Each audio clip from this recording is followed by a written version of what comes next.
Govinda wheel চেয়ারে? গোবিন্দ, এই গোবিন্দ, তুমি তুমি হুইল চেয়ারে বসে আছো কেন? আমি তোমাকে খুঁজে খুঁজে পাগল হয়ে যাচ্ছে। তো কি হয়েছে তোমার? আচ্ছা ঠিক আছে ঠিক আছে, বাড়ি চলো, তুমি বাড়ি। কি অদ্ভুত, হুইল চেয়ারে বসে।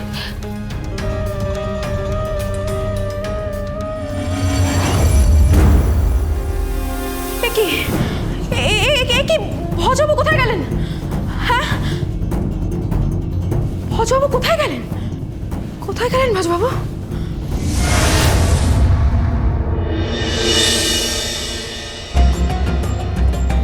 কি গোবিন্দ হুইল চেয়ারে কেন? দাদু জানি না দাদু, ওর কি হয়েছে কিচ্ছু বুঝতে পারছি। এই সন্ধ্যা, ধ্রুব, এদিকে এদিকে এদিকে। কি হয়েছে বড় দাদু? গোবিন্দ কি হয়েছে? চল নিয়ে চল নিয়ে। শোনা শোনা, তুমি চিন্তা করো না, শুধু ওকে একটু ধরে ধরে ঘরে নিয়ে হ্যাঁ, ধর সাবধানে সাবধানে, আস্তে আস্তে। গোবিন্দ বাপরে বাপ, সাবধানে সাবধানে নিয়ে চল। চল চল চল চল চল, সাবধানে সাবধানে। ওর অ্যাপ্রনটাকে খুলিয়ে দে। খুলে হ্যাঁ দেখি, টুপিটা খোল। যা যা যা, শুয়ে দে শুয়ে দে শুয়ে দে। সাবধানে সাবধানে, পড়ে না যায়, সাবধানে।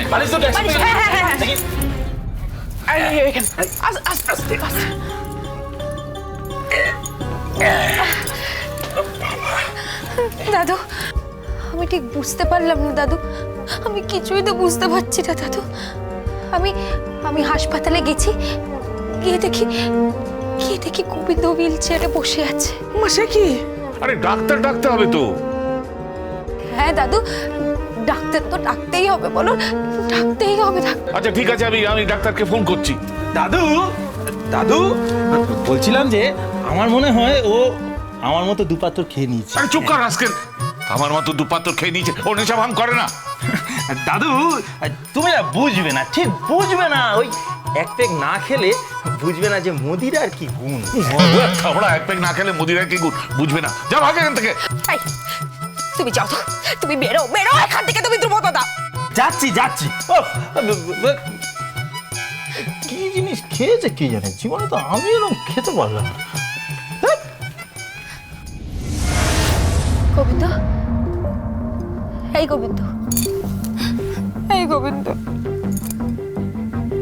এই গোবিন্দ। কে? আমি তো।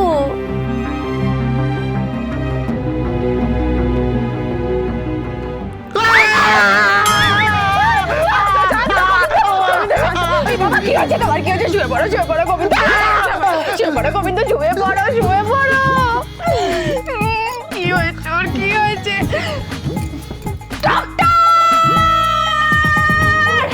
কি হয়েছে বটে গোবিন্দ বাবুর? আরে ডাক্তার আসুন এখানে আসুন। দেখুন গোবিন্দ বাবু, এই অবস্থা কেন বটে? আগে ডাক্তারবাবু, বুঝতে পারলাম না, ও হাসপাতালে হুইল চেয়ারে বসেছিল, আমি ওকে ওখান থেকে নিয়ে এলাম। ও নেশা ভাঙ করেছে নাকি? আজকালকার ছেলেপুলেরা নেশা ভাঙ করে এই প্রজন্মটাকে একদম নষ্ট করে দিল বটে। এই তুমি এখন ওই বটেক না করে চিকিৎসাটা করো।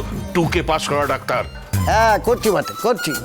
এই দেখি তোমার জিভ বার করো তো দেখি। বলে জিভ বার করো। কোথাকার ডাক্তার? খালি বলে জিভ বার করো। এই কবেকার ডাক্তার আমি বুঝতে পারছি না।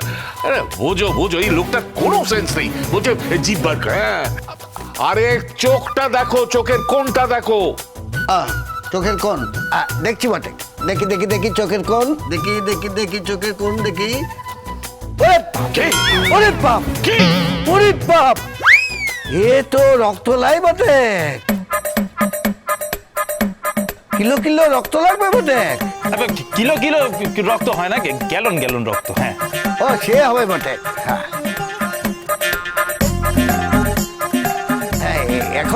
এখন আপনার কি মনে হচ্ছে ডাক্তার গোবিন্দ? আমি গোবিন্দ। হ্যাঁ জানি তুমি গোবিন্দ। আর এ তো খুব সহজ রোগ। কি? হ্যাঁ, একটা ইঞ্জেকশন দিয়ে দেবো, সব ঠিক হয়ে যাবে। অত্যধিক টেনশনে এই রোগ হয়েছে। সারা পৃথিবী আজ টেনশন আর পলিউশন, টেনশন আর পলিউশন। কিচ্ছু না, একটা সুই ফুটিয়ে দেবো, তারপর দেখবে সব ঠিক হয়ে যাবে। হ্যাঁ হ্যাঁ, ওই সুই ফুটি দিলে ঠিক হয়ে যাবে, একটা সুই ফুটি দিলে ঠিক হয়ে যাবে। অপদার্থ কোথাকার! আরে যা করবার তাড়াতাড়ি করো। আরে করছি বটে। এই শুনুন, আপনার ব্যবহার অত্যন্ত খারাপ বটে, এই জন্যই আপনার বাড়িতে কোনো ডাক্তার থেকে না। কেন, তুমি তো টিকে গেছো। সে তো আমি সহ্য করি বলে।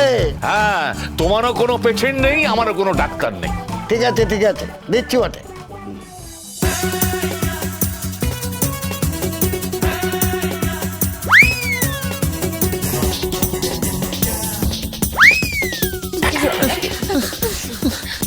যাক, এবার নিশ্চিন্ত হয়ে গেল। এই নিশ্চিন্ত মানে? ও পড়ে গেল কেন? হ্যাঁ, এ মা, আপনি কি করেছেন? কি করেছেন? আরে আপনি তো ভুল করে ধ্রুব দাদাকে ইনজেকশন দিয়ে দিলেন। সে ভুল হয়ে গেছে বটে, ভুল হয়ে গেছে। সে ভুল হয়ে গেছে বটে। কার হাতে দেওয়ার কথা, কার হাতে দিয়ে দিয়েছি। ও ছোট কর্তা, আরে এটা কে? একে কে ডাক্তার বানিয়েছে? কাকে ইঞ্জেকশন দেওয়ার কথা, আর কাকে ইঞ্জেকশন দিয়ে দিল? দাদা, ও তো হাত ধরেছিল, তাই ওনার হাতে আমি ফুটিয়ে দিয়েছি বটে। এবার ওর হাতে দাও, ওর হাতে ফোটাও। হ্যাঁ, ফুট।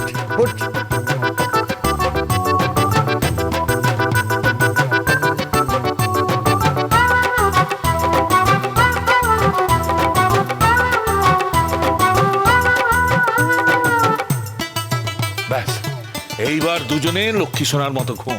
যাই, ওই আমার আবার কল আছে বটে। কি কল আছে? আজকাল তো মানুষ পাচ্ছি না, তাই পশু চিকিৎসা করছি বটে। হ্যাঁ, হ্যাঁ, দাদু এখন তাহলে কি হবে দাদু? কিচ্ছু হবে না। ও খানিকক্ষণ ঘুমোক, ঠিক হয়ে যাবে, সব ঠিক হয়ে যাবে। ঠিক হলেই ভালো। শোনো মা, যে কি হলো কে জানে। সত্যি আমিও বুঝতে পারছি না, হঠাৎ করে হাসপাতালে হুইল চেয়ারে কেন বসেছিল? আমি জানি না, আমি কিচ্ছু জানি না। আমার ছেলেকে তুমি এনে দাও আমার কাছে, আমার ছেলেকে এনে দাও আমার কাছে। আমি কিচ্ছু জানি না। আমার ছেলেকে যদি তুমি না এনে দাও, তাহলে আমি জলস্পর্শ করবো না। আমার ছেলে কোথায়? বলো আমার ছেলে কোথায়? ঋতু, তুমি আমার কথাটা শোনো, তুমি আমায় বিশ্বাস করো। আমি জানি না তোমার ছেলে কোথায়। আমি কিচ্ছু জানি না সে কোথায় আছে। স্যার, আমার মনে হয় যে প্রতাপ নারায়ণ চৌধুরী বড় ক্ষমতা আর অনেক গুন্ডা লাগিয়ে আমাদের সৌনকবাবুকে বিলোপ করেছেন। কি ভাষা ছিড়ি! ওটা ইলোপ নয়, ওটা কিডন্যাপ হবে, কিডন্যাপ। ওই স্যার কিডন্যাপ করেছেন, সরি ল্যাঙ্গুয়েজ মিস্টেক। কি বলছে কি ও? কিডন্যাপ করেছে মানে? ঋতু, ওরা সব পারে। আইন, আদালত, গুন্ডা, সব ওদের হাতে। আরে আমরা বিদেশ থেকে এসেছি তো, তাই আমাদের ছেলেকে ওরা ছিনিয়ে নিতে চাইছে, কিন্তু আমি সেটা কিছুতেই হতে দেবো না। আমায় তুমি বিশ্বাস করো ঋতু, আমি এর একটা বিহিত করবোই ঋতু। তুমি একটু শান্ত হও,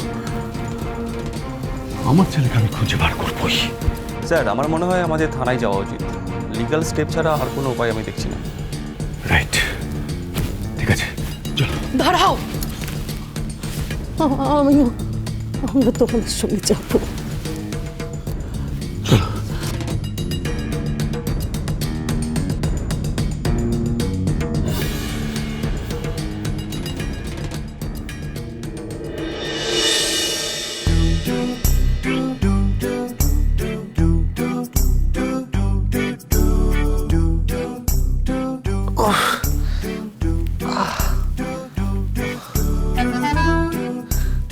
মাথার পেছনে কে একটা ভারী কিছু দিয়ে মারলো।